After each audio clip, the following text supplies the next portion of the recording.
Think about all the things that you thought you once knew, that you thought or were certain were true, that you later learned to be false. Descartes begins the first meditation by simply observing how many doubtful opinions he's had in his life. And maybe you're like that too. So Descartes thinks, how can I know anything for certain? And so he proposes to himself a method. He proposes what he calls a complete demolition of all of his opinions until he can find something that he knows for certain. He gives himself a rule. I'm going to doubt everything I could possibly doubt and see if there's anything left. That makes sense. If certain doubts are there and you want to find something you know for certain, peel everything else away. And so he gives himself that rule as part of his strategy in the meditations. He proceeds in the first meditation in 3 stages.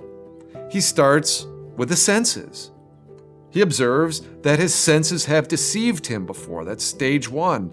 And when someone deceives you, he points out, that usually means they're not credible, they're not reliable, and so you doubt them. Descartes then raises a second stage objection. He says, well, sometimes I've dreamed things that seemed so real that in the dream, I was sure I was in reality until I woke up.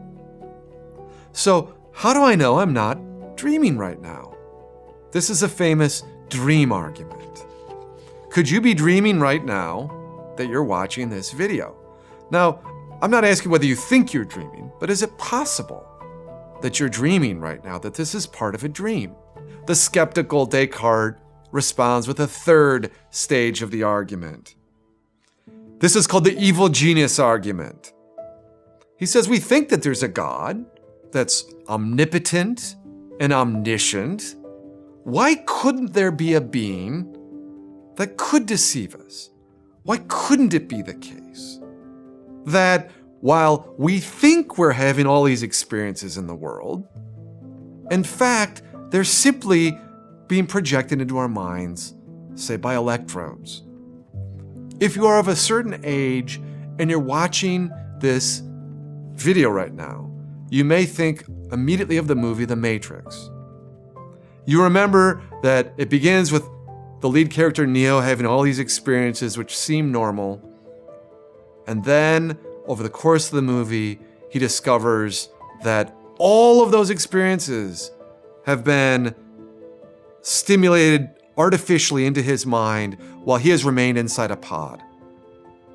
In philosophy, this is sometimes called the brain in the vat argument. And the question is it possible that you are merely a brain in a vat and that all the experiences you think of the external world are simply artificial stimulations inside your brain to give you those experiences? It would be similar to you're sitting inside a cave, your mind is inside a cave, and you have windows on the cave, and you think you see all this reality outside the windows, but actually the windows are simply video projections. So all your life you think, I'm seeing reality through those windows, your eyes, for example, being the windows, but it's not out there. And not surprisingly, following this line of argument, Descartes ends the first meditation in a bit of an abyss. He begins the second meditation almost in despair. He has demolished, through his methodological skepticism, every single plausible belief. He's at sea in doubt. But then he asks, am I not then at least something? But I've already denied that I have any senses and any body. Still I hesitate, for what follows from this? Am I so tied to a body and to the senses that I cannot exist without them? But I have persuaded myself that there is absolutely nothing in the world.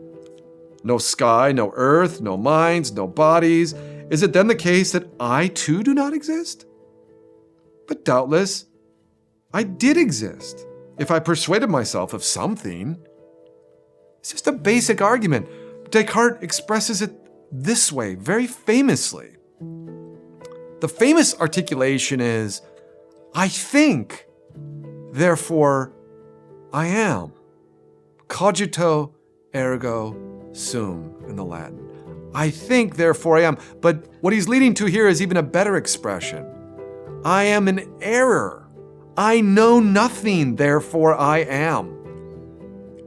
Even if he is deceived by the evil genius about basic math, Descartes suggests, I must exist to be deceived.